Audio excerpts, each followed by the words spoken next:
ঈদের দিন আল্লাহ তাআলা ফেরেশতাদেরকে জিজ্ঞাসা করে, ফেরেশতারা বলো তো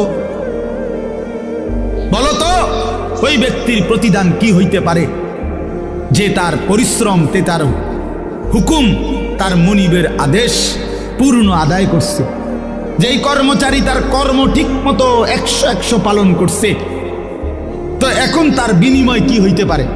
ফেরেশতাদেরকে আল্লাহ বলবে ঈদের দিন, ফেরেশতারা বলবে মাওলা, তো এটার বিনিময়তে এটাই আইন ওয়াফা আজরাহু, তার বিনিময় তাকে পূর্ণ দিবেন, পারিশ্রমিক পূর্ণ দিবেন, কারণ সে তার কর্ম পুরা করছে, অতএব পারিশ্রমিকও তো কি দিতে হবে? পুরা দিবেন, এটাই তো যুক্তির কথা।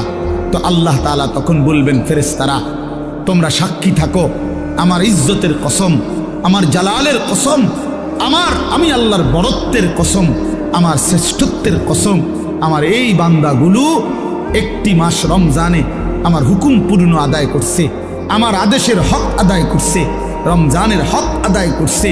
আজকে আমি আল্লাহ ঈদের দিনে ঘোষণা দিলাম তোমাদের সামনে, কাদ গাফারতু লাকুম, আমি আল্লাহ আমার এই বান্দাদেরকে মাফ করে দিলাম।